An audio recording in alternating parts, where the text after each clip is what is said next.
What happens when a weapon once hailed as a national shield becomes the very target that draws fire from the sky? For Ukraine, the Neptune missile system was not just a deterrent, it was a statement. Born to push back Russia's dominance at sea, Neptune was supposed to rewrite the balance of power. It was celebrated as the very missile that sank the Russian cruiser Moskva, a historic victory that electrified Kyiv and alarmed Moscow. Yet, on today's battlefield, the very system meant to defend has turned into one of Moscow's most hunted prizes. How does it happen? Let's break it down together.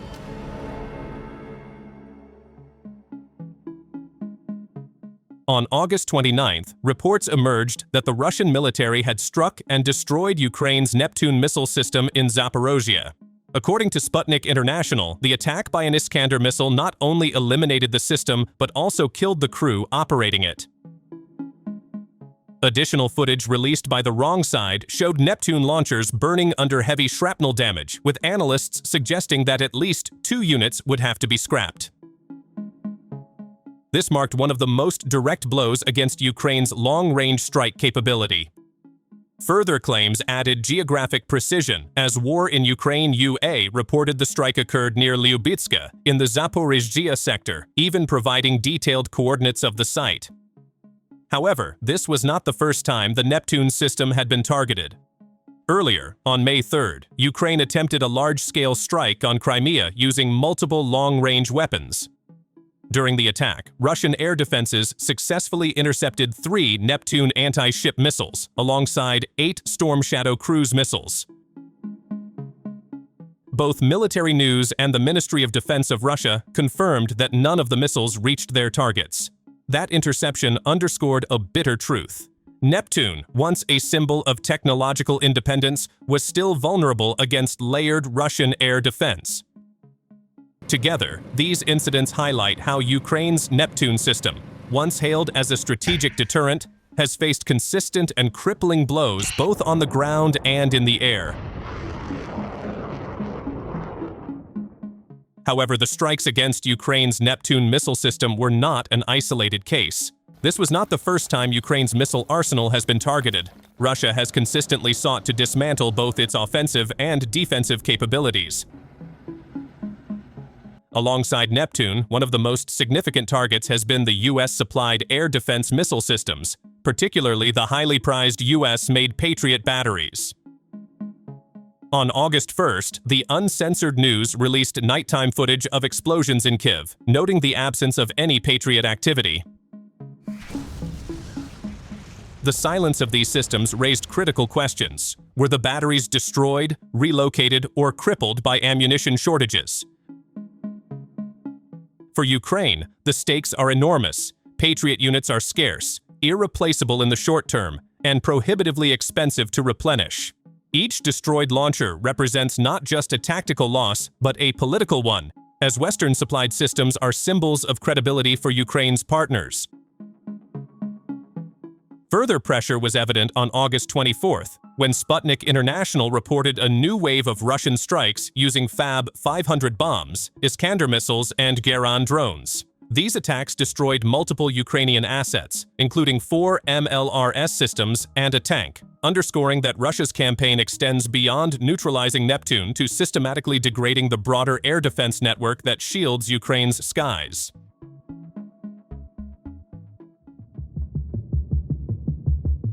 Despite several strikes on Russian military assets, there is a particular reason why Moscow remains relentless in hunting down the Neptune missile system.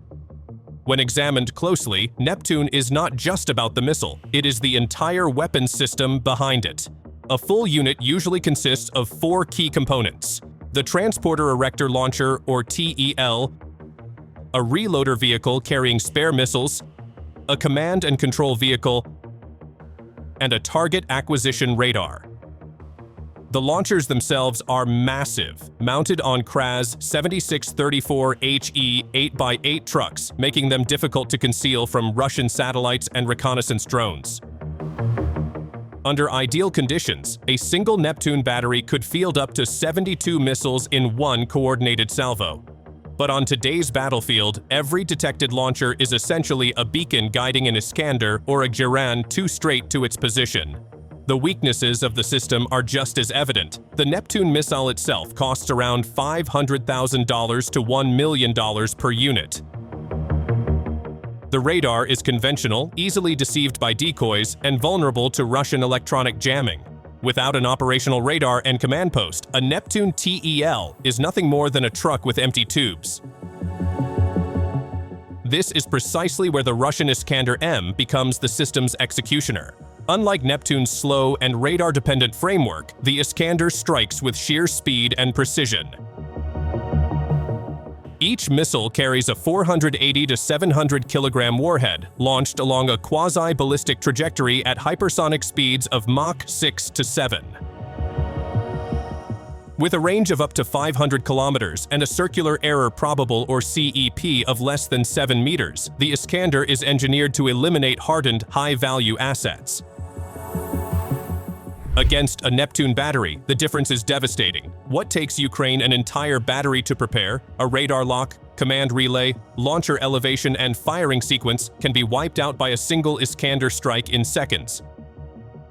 And unlike Neptune, the Iskander does not rely on vulnerable surface radars. It leverages advanced guidance systems that combine inertial navigation, satellite correction, and optical terminal guidance to bypass jamming and decoys alike. Even Estonia has once considered acquiring Neptune, underscoring its perceived value despite its vulnerabilities on the battlefield.